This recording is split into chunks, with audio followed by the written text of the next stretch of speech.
All right, San Francisco. I'm just going to yell. There we go. It works. Thank you again so much for joining us. My name is Joe with Screen Rants. We are excited and proud to be moderating this panel today. Look, for nearly half a decade, this show has pushed the boundaries of superhero storytelling, and it shows us that absolute power corrupts absolutely. I'm going to be joined by one of the greatest casts in television history. Let's bring them out. Let's just welcome them to the stage. You know him as the gruff leader of the boys with the sharpest tongue in television. Let's hear it for Karl Urban!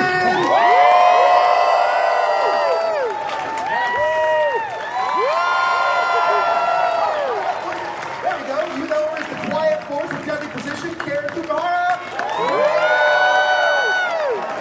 He is the heart and moral compass of the boys. He plays Mother's Milk. Let's welcome Alonso! Fresh from Hawaii? I love it. All right, he's the unpredictable wild card with the heart of gold. He plays Frenchy. Capone! Let's go!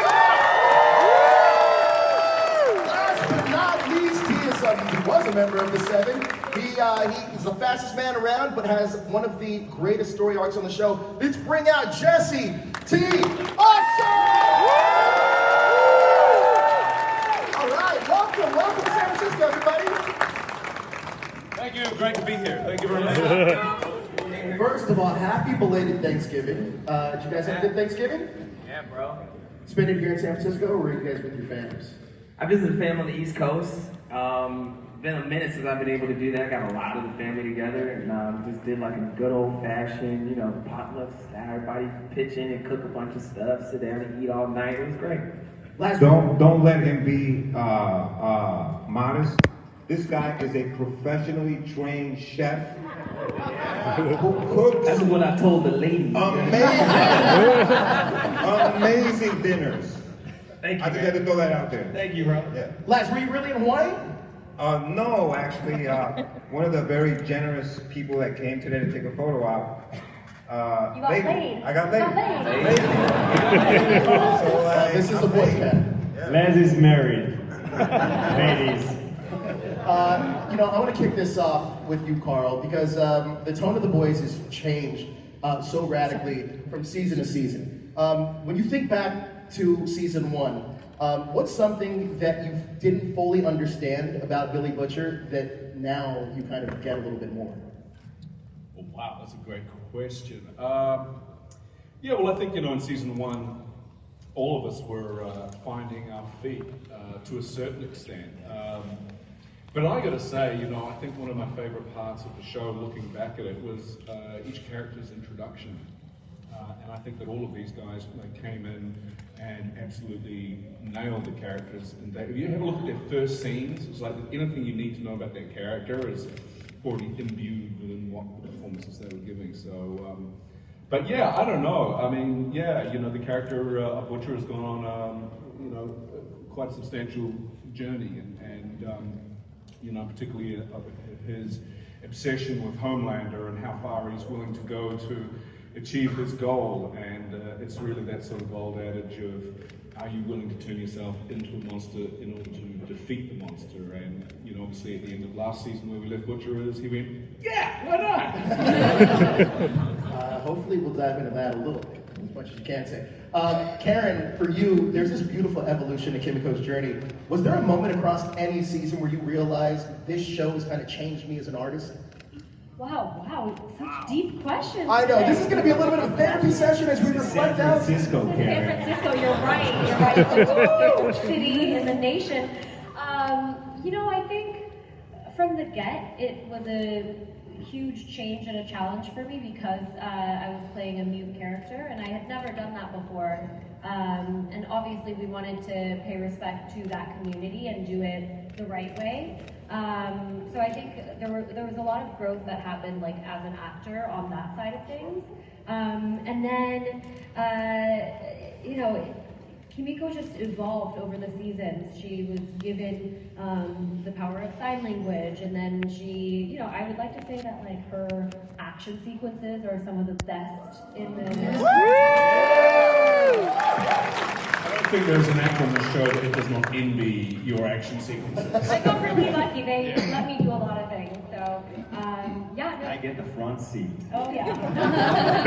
But I mean, you're very athletic, so I was hoping that they would. I mean, you in season 4. It's just amazing to watch Karen does what she does. It's really second to none. It's amazing. Thank you. Before we continue, I usually do this at the top of the show, but I'm going to do this now. I got to shout out our ASL interpreter, making sure that everybody can enjoy the panel. Laz, your character, Mother's Milk, he's been the emotional pulse of the show. Is there a scene that still sits with you and one that you walked away from differently, either as a performer or, as a performer, walked away differently from that scene? Yeah, I mean, I think the culmination of scenes with Mother's Milk have always left an impression on me. Season 3, I remember Tonal and I had some very, very powerful moments together. And that was the first time you saw Frenchy and their true friendship shine. And then season 4, Jessie and I had some very bonding moments between A-Train and which, it just showed that humanity can cross over, when you're trying to defeat evil. With Karl, it's been an ongoing struggle to find emotion when dealing with this beast. All jokes aside, some of Karl's scenes have been some of my favorite because it always felt like we were the grown-ups in the room, and trying to really find humanity in our moments because we were both fighting these shadows in our brains that at times took over. And there were moments when I had the humanity and there were moments where he had the humanity. And so it was always fun. And of course, with Karen's character Kimiko, starting in season 1 really, where really didn't like her very much. He didn't really gel with her. He didn't get her. All the way to I can't even tell you what she does in season 5. But let's just say that it's a beautiful full circle moment for where we started, to where we get to. And so it's just so much growth that we've experienced with all the characters. And that's the one thing I can say playing is I've had emotional moments with everyone on the stage. And that's beautiful to share on camera. Amazing, that's amazing. From there, Frenchy shifts between tenderness, chaos, love, heartbreak. What's something about the show or about the character that you learned about yourself through playing Frenchy? Oh, making ass bombs. Listen, that's a craft, okay? So, if you want, I can extend on that. So, take a beautiful ass. No. How do you say ass in sign language?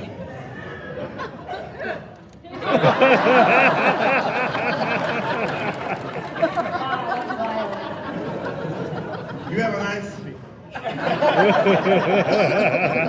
No, but in all seriousness now, I think, Frenchy is such a fluid character, it's so fluidity, and the comic book actually really helped me to start it off.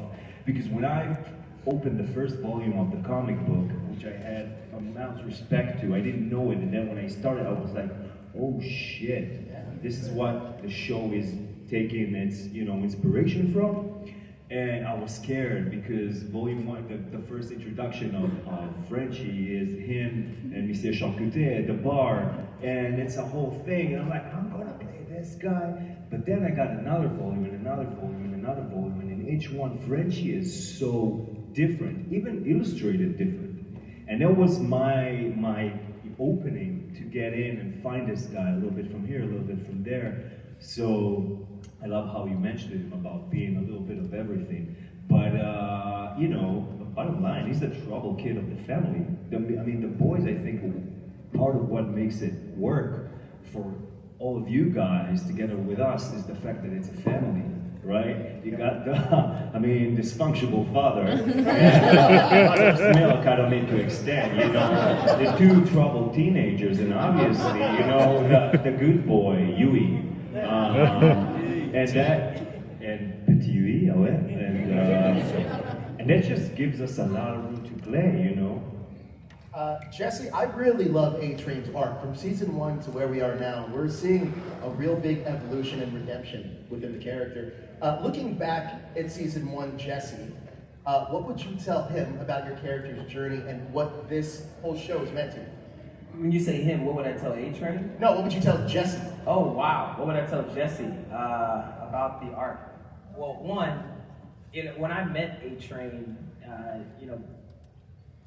I looked a lot at the source material, and it's very one-dimensional as far as the A-Train character. I feel like he shows up, he does the same thing, and he applies the same type and amount of pressure in all the moments that he arrives.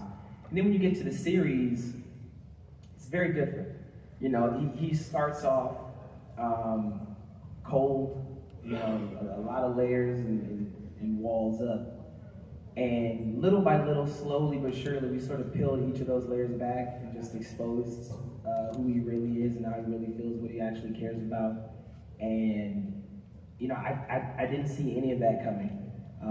I thought that, I was gonna have a lot of fun just playing this like rude asshole, stuck up, arrogant, I just thought like, okay, yeah, I got this, I know exactly what we're gonna be doing here. And then we just strip all of that away, like the comfort zone. So I would just go back and tell Jessie, just get really comfortable with being uncomfortable, because A-Train is gonna take you to a lot of uncomfortable places. And, from within that, you're gonna find something that you definitely didn't expect to be experiencing playing this character, and just soak it all up, because I got a chance to expose myself to these guys here, I'm sharing the stage with, and had some really incredible moments that I just never anticipated having. I was very thankful for that growth, for the writers and Kripke to sort of continue to take this guy deeper and deeper and deeper, and just sort of make him multi-dimensional. Now, before the show aired, how did this project come across each one of you? And were you familiar with what The Boys was at the time, or did you dive into your research after you guys booked the roles?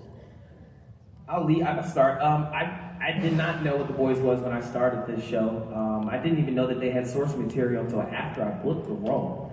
I was shooting something else at the time, and it just came across the desk like any other audition, and I didn't feel like I had enough time to prepare, so I said no. Actually, I didn't want to, take myself out of what I was doing. And after a couple days, I was convinced to do a thing, and I felt not the happiest about it. So I did this read that I wasn't happy with, and I had a nasty little attitude about it, and that actually turned into the A-Train that you know.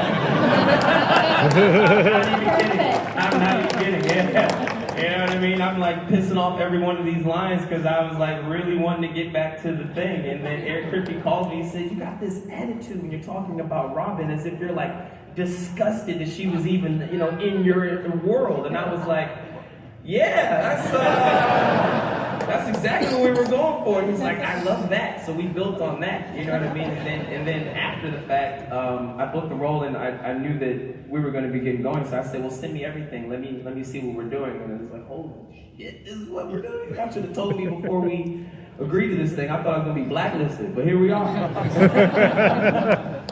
Karl, for you, this show's been on, or it's going to be on for 5 seasons. And in that duration of time, I'm sure that all of you guys bond, because that chemistry feels too real to me sometimes. But can you talk about the found family that you guys have found amongst your cast members? Yeah, I think that's what makes this whole experience unique for me. You've obviously been working in this industry for many years, but I've never really sort of experienced a level of connection with a group of people that I'm working with like I have experienced on the show. And obviously part of that is by virtue of the fact that we get, 5 seasons together, but it's also a part of the genius of the casting of Kripke. It's like we all genuinely really get along with each other. We're very respectful with each other. in many ways, it felt like two shows for the longest time until they slowly started sort of morphing into, one as characters from the soup side would interact more with the boys. So we kind of, the boys, we felt like this kind of renegade, arty band. We always had like the shittiest cars, and we were shooting in the dingiest alleyways. And these guys were all, as far as we could see anyway, living it up on the set of Vought in the studio.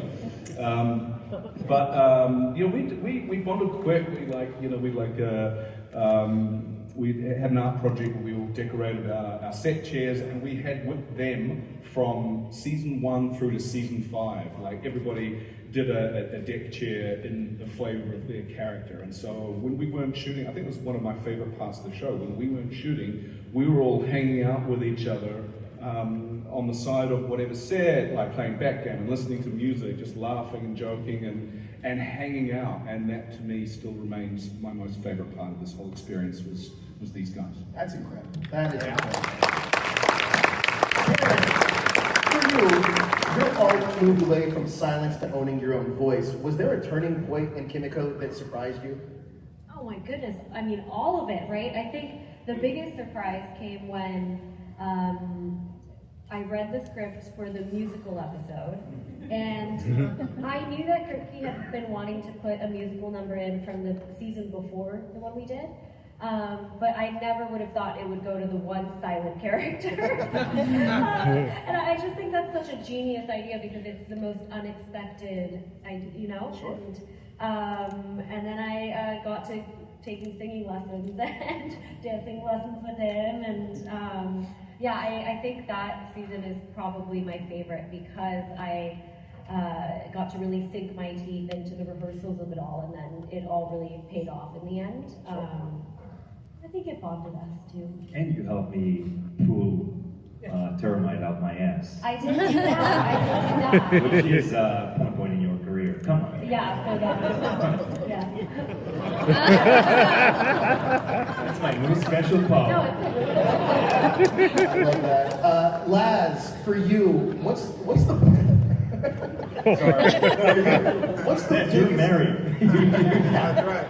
I can't do that anymore with the leg. Yeah, absolutely. What's the biggest real-world lesson you've taken away after playing this character for 5 seasons? Somebody that's so morally driven. The one thing about our show is that good people sometimes are going to do bad things. And bad people still have the ability to do good things. So, never completely write somebody off. They might surprise you and show up hopefully as their best self. And unfortunately, sometimes somebody might not. They might do the opposite. We're humans. And I think Mother's Milk, one thing that he always tried to remind the audience as well as, his fellow teammates is, to err is human. Sometimes we're going to show up good, sometimes not so much. Absolutely. Yeah. Absolutely. So, for anybody that's never seen The Boys before, what's one scene that you would pick for them to watch that really defines the show's identity? The first one. The whale, I think it's called. You asked the perfect person. Love sausage. Love sausage! You asked for it, buddy. No, but how funny would it be? Resembling that a little bit. He's comfortable with things wrapped around his neck. You guys, and then Let's see what I got to made do him with feel at home. Made him feel at home. Can you imagine me pitching a And it's dance stuck with his sequence? chain, so he's got this leg, can't take it off. He loves the feeling. Go, Karl. No. Guys, this is a taste of what happens on set every single minute right now. I also think the genius of Kripke, you look at the first episode of A-Train running through Robin. That sets up the tone of the show right there, unlike any other superhero show you've ever seen. You said it best right there. It sets up the whole tone of what you're going to expect from the show. Absolutely. Jessie, for you, the show went from satire to cultural commentary in a lot of ways. When did you realize that the show was bigger than the genre itself? The superhero genre. Ooh, oh man. I think it's season 2. And it was the reaction that we got that sort of sent that message. We were filming the second season when the first season came out, so we were sort of in our own bubble. You know, we get in work mode. Everybody's spending less time on social media. We're spending less time watching the news. We're showing up, waking up, just with the intention of doing the job. And things around us sort of started to change because the show was coming out. So people were acknowledging that and, you know, coming up to us and acknowledging the work that we had done, and it was coming out. And I think we were just, at least for me, I was like, to be in that moment and to have that happen sort of was like a big eye-opening moment for me. You know, the voice of the show just sort of changed from season to season, and it just sort of became a little more important, a little more serious, a little more intentional. But it's just, you know, it was the accumulation of all these things. Like it just started to open our eyes a little bit more with every moment. So, you know, from I think season 1, I had no idea what was going on. You know, I was trying to figure it out. But by the time we got into our second season and we started hearing the feedback, it's just hearing what people had to say about the show was really the moment that sort of went, oh wow, this is something different. Right, popped off in a different kind of way. Yeah. We are going to take fan questions. So we do have 2 microphones. You guys can line up. I'm going to try to get through as many of them as I possibly can. You're going to freestyle for 10 seconds first, so we're not going to answer nothing. But before we get into that, I do have a question for you guys. Season 5 is wrapped, and Eric Kripke has said the final season is coming reasonably soon. Without spoiling anything, what are the personal stakes for each of your characters this season? Without What do you mean? You don't say it. At an all-time high? I don't know. How do you say it? Mon cœur, mon cœur, mon cœur. Well, look, I can maybe, let's try to figure it out this way then. Because I think we'll start with Butcher, because he's at his breaking point, both emotionally and morally. Can you talk about the conversations you had to keep the character grounded? And is he doubling down, or is he running out of moves this season? Listen, I don't think Butcher's, what you say, morally at a breaking point. I mean, he crossed the threshold at the end of season 4. He gave himself over to whatever that thing is, that darkness inside of him. And so, you know, what you can look forward to in season 5 is just Butcher in full-on beast mode, going for his target. And, you know, I really don't want to say too much. I just want you guys to enjoy it, but the stakes are as high as they could possibly be. And it's, you know, nobody is safe. There's going to be twists and turns along the way, and yeah, you're in for a hell of a ride. Yeah. Don't want to know about season 5 now, because I think that's the beauty of The Boys, is that I want to be shocked by watching those episodes myself. Let's start over here, sir. What's your name? What's up, man? My name is Darius. I'm from Oakland, California. Aaron the name. Darius definitely got a 10-second freestyle. Yeah, no, I generally was. And then I know both of y'all from BET movies, straight up. Let me say that, Lance and Jessie, right? So, I started reading a comic book, The Boys, and like a year before the show started. So I kind of got that everybody was like somebody else. Like Mr. Urban, you're basically Punisher. You're basically the Frenchman is basically Leon from The Professional, and then you're basically X-23. You're basically Sonic, and then literally red shoes for Sonic. Lance Alonso, to me, you were Shaft. Right? Movie that you were in. That's the one that I know, you know what I'm saying? And I feel like they kind of nerfed your character. Do you think that they'll, like, show anything, maybe something with your mom or your brother or, like, anything with your backstory? Well, you know, I had similar concerns season 1. Okay. Because in the comic, MM had powers. And when I showed up on set, day 1, nobody told me that MM didn't have powers. I still thought he had powers. And so did Tomer. So when we played the first scene that Tomer and I worked together, when we're in the van, and he and I see each other for the first time, and we're about to like fight. We shot that first, our first day working together. And so he and I, before we got in the van, we discussed, okay, because MM has this superpower, let's try to play that in that moment. So I pushed Tomer goes flying into like the back of the van, slams, and comes down. Like, he did his best, Jean-Claude Van Damme. It looked amazing. And then all of a sudden the director yells, cut! Like, what is that? What is he doing? I was like, well, MM has powers and he just pushed a human across the van. They're like, no, he doesn't. So we stopped. I'm like, ain't no way. Like, what do you mean? I went to you remember one day I went and I asked for, after I realized we don't have powers, I asked for a knife. Yeah. He was like, well, can I get a knife or something? So anyway, man, in the very beginning, before I had uncovered that MM's power on the show is his heart, it took me a while to get there because I was on a superhero show surrounded by people that had some other type of power that I thought I also had, and I realized on set that I didn't. So it changed how I played. It changed my physicality, it changed everything. And then I realized, you know what? No. I gotta walk, I gotta move, I gotta talk, I gotta perform like I do have a power. Like wherever I step, I can shut shit down the same way Homelander could. And that's how I moved. And that's how I performed, and that's how I acted it.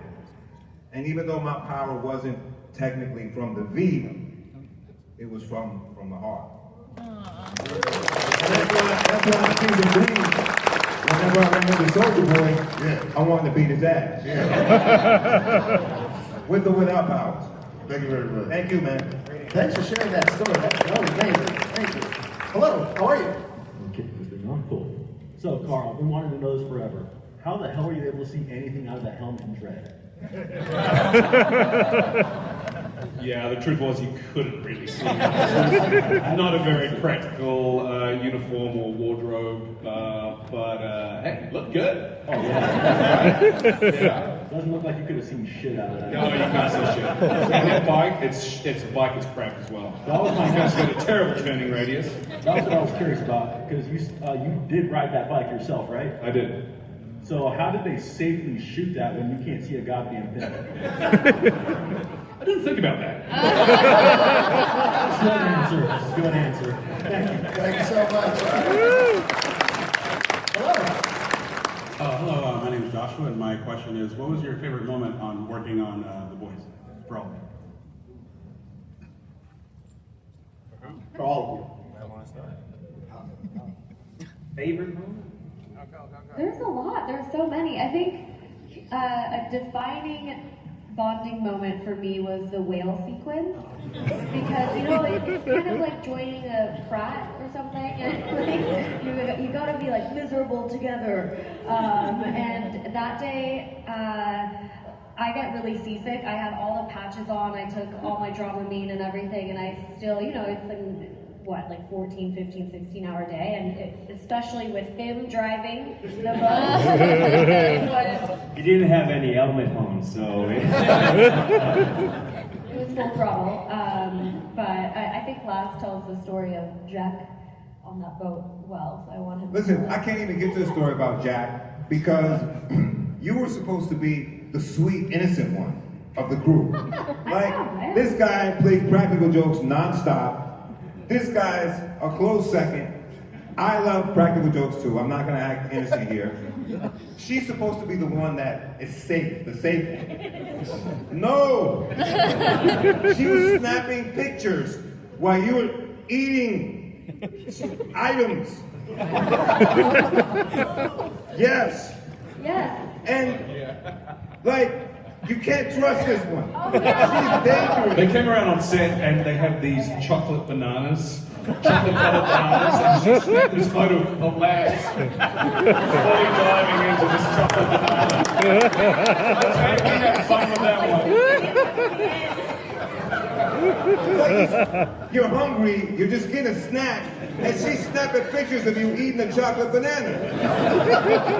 Are you selling those at your I was booth? so Yes, Moses. This is also Karl. I was so hurt. I was so hurt. Funny. It made a great t-shirt. Come on. That was great. Thank you. Thank you so much for that question.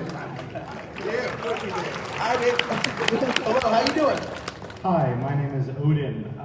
My question is about, well, it's for both, all of you. For those who have read the comic, what changes to the show do you appreciate, whether it be in story or your character, that you like more in the show versus in the comic, the ending in the comic versus anything that happened in the show, etc.? I mean, I like that they made A-Train black. I thought that was pretty cool. It really worked out in my favor.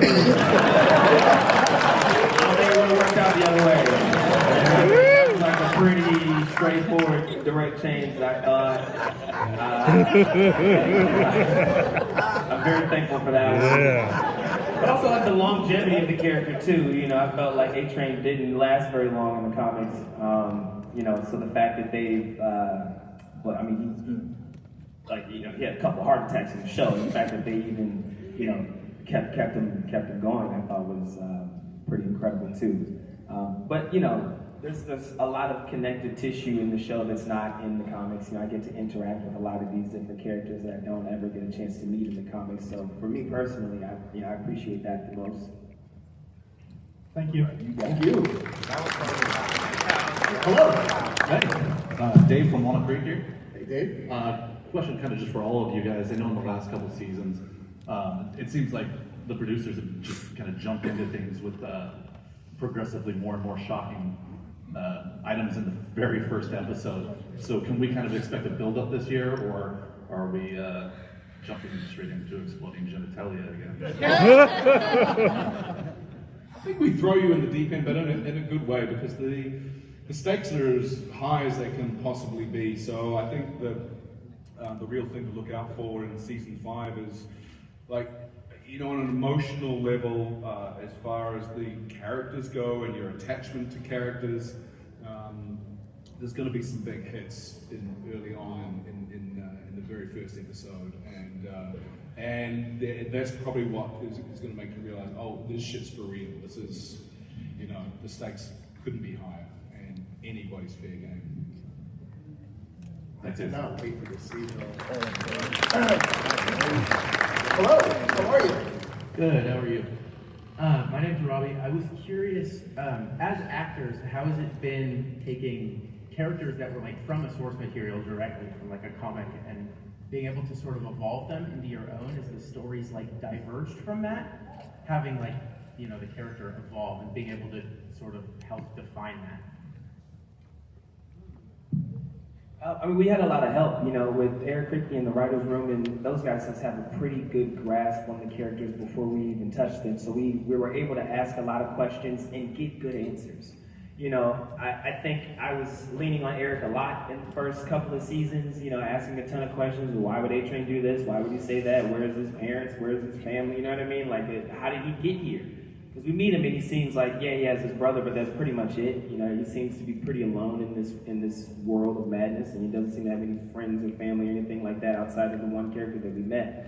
So it was just nice to be able to speak to someone who had taken the character out of the source material and then gave him all of this backstory that I could then pull from, you know, whenever we needed something to pull from. And then the rest of it just sort of comes organically. You know, you have a conversation with Mother's Milk, or you have a moment with Kimiko, and then you learn something about yourself, you know, in those moments, and you just build on that as you go. Awesome, thank you. Thank you. I want to follow up on that for a second, because I know Eric's work from Supernatural, and obviously he's an incredible showrunner. But I want to ask, How much of the character did you know about ahead of time, and the trajectory of where the character was going to go in the 5 seasons? Like, did you know the starting point and the ending point, or did you guys kind of figure that out as we get to season 5? Listen, every time A-Train had a heart attack, I thought I was done. I was everybody, you know what I mean? I'm picking out rap gifts, like, it's been great working with you guys, you know?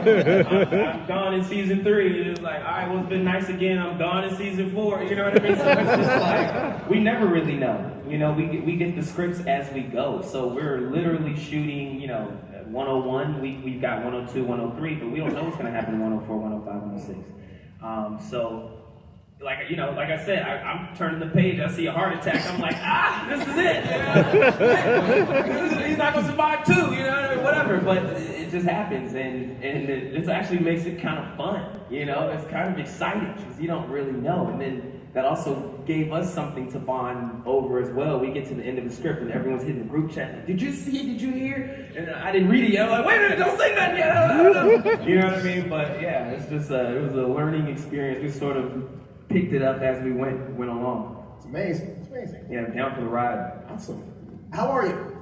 Good. I appreciate y'all for being here today. My name is Maya. I'm from San Jose. So originally, I'm a Supernatural fan at heart, but the boys like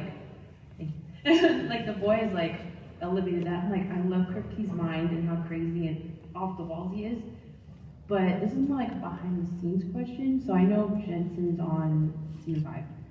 So did you guys play more backgammon? Did you teach Jared or Misha? Did you beat y'all's asses again? Like, what's the tea? You know, I just want to know, like, how is that fun to like reconnect and everything with new people? It's a difficult question to answer without giving away certain. That's a sneaky one. That's a sneaky things. If we tell you how we hung out with them all on set, then you're gonna go, you know, they got scenes together and stuff. But listen, we can say obviously, you know, Jensen, it was great to have him back. And it was fun to sort of get the opportunity to have the Supernatural guys sort of roll through and do their thing. And there's a few I think great cameos that I don't even think have been announced yet. So yeah, but it was fun. You know, we're all very grateful, and I think Kripke he's a wonderful collaborator to work with, and if he likes working with you, then he will go out of his way to find an opportunity to work with you again. And I guess, you know, we all sort of feel like we're part of that big family. So yeah. Thank you. So for Aaron Kripke's next project, we can expect maybe, possibly some of you guys returning, if whatever that may be. Whatever that may be, yeah. I have no idea what he's going to do next, or how you top this, or it'd be interesting to see. Yeah. Fascinating to see it. Hello. Hello, I'm Nick. I'm from Sacramento. So if they're making spin-offs in the Boys universe now, if you could do any spin-off, what would it be personally? Like any show you'd want to do. Any show. Well, there's the A-Train show, there's the Mother's Milk show, there's the Frenchy show. Pitching it, it's, you know, it's going through the works. Just a musical one. I think a musical would be pretty cool. You guys did, if they expanded on that world. I know. That would be really nice. A-Train could be in a musical. Train come in there, yeah, a little tap dance maybe, you know what I mean? Fastest tap dancer in the world. The whole time. Tommy's always like, we do 5 seasons in a movie. Yeah. Hey, I can get behind a Boys movie. That would be epic. Boys movie would be awesome. That would be great. Thank you so much for the question. Hello. Hello. My name is Ken. I'm from Oakland. And, thank you. And I wanted to just say thank you all for coming to this convention. First time I got to see all of you together. So I appreciate it so much. Thank you guys. And Mr. Urban, this is the first time I've seen you in 11 years live, and I've enjoyed your work all this time since then.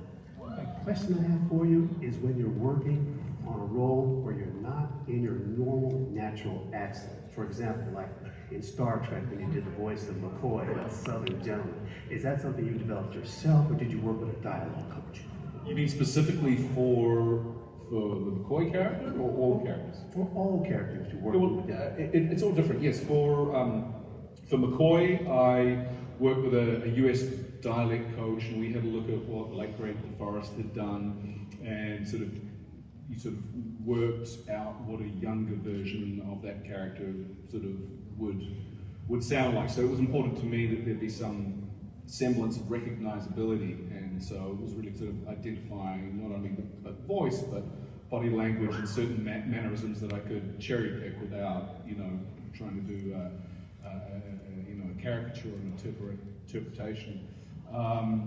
For Butcher, it was a little bit trickier in the regard that, because our first season I turned up and I had a Canadian dialect coach. It was the perfect storm because you have a British character written by American writers, played by a Kiwi actor, coached by a Canadian dialect coach. So come season 2, I'm like, well, yeah, we're making some changes. So I brought in lovely Andrew Jack, who I'd worked with on Lord of the Rings. And together, yeah, he was so phenomenal, beautiful man. He was so phenomenal, and we really kind of got very specific. And he was wonderful about contributing certain colloquialisms that were authentic to the point of where we had sort of identified which it was from. Those colloquialisms made it into the show. Like Andrew would tell me, oh, you should say this, and then I would email Kripke, and we'd put it in the show. And so sort of from that point onwards, we really got dialed in on that front. But sadly, Andrew passed away in 2020 with the first wave of COVID. And I was gutted, not only because I lost a very, very, very dear friend and collaborator who I've known for many years, going back to Lord of the Rings, but also for Butcher, because I had to sort of start again. And but I was again grateful to find someone who named Liam, who was also UK based, who I worked with on the subsequent seasons. But it's like anything. Like a dialect is like any element of that a character has to. You have to know how to drive, a car, or shoot a gun, or dance or sing. Those are elements that you have to dedicate time and energy into getting it right. That's part of the job, and yeah, I'm very blessed to have worked with those guys. Thank you, Coach. Thank you very much. Thank you. We're almost out of time, so I'm going to try to get rapid fire these, so let's go. Hi, my name's Matt. Karl, I'm a fan from Xeno Hercules. Didn't realize you played so many roles until I watched it recently. You only have one guy down there who can act. Just kidding. Okay, sorry. My question is, there's a series called PG Porn. And that's where they cut out all the dirty bits, and you just see the story. Say what? PG porn? PG porn. Okay. Yeah. And everybody, The Boys, it's pretty, extreme. Do you think, even if it's only like 15 minutes for 5 seasons, that a PG porn version of The Boys would be worth watching and something that could happen? Why would you watch the PG version? You're going full blown, man. Watch the show. Thank you. Hi, my name is Shiwan. I'm from Hong Kong. Wow. My question is, if you guys have like a choice to choose like a superhero ability, whether it's in the show or not, what would you choose? Because I know Buttermilk doesn't have superhero abilities, and how would you change like your character arc or maybe your story throughout the season? I wouldn't. Yeah, honestly, I wouldn't. Like at this point, I accepted what it was, and I always really loved this character, including his limitations. So I'm happy with where he is here. I wouldn't change A-Train's power either. Yeah, I wouldn't change his power. I feel like it shaped him, and like you say, you really do grow to love your character's strong suits. You really do grow to love their weaknesses, just sort of seeing them come full circle 5 seasons in now. It's like, wow, this is beautifully told. I'm just going to stick that out. Thank you so much for the question. Great show, by the way. Thank you. Unfortunately, I am so sorry. We are out of time. I apologize. But are you guys going to be here for the rest of the show? Are you guys sticking around for a bit? Yeah. Well, there you go. You can meet them at their booth. Come and say hi. Ask your questions there. I want to thank you guys so much for joining us today.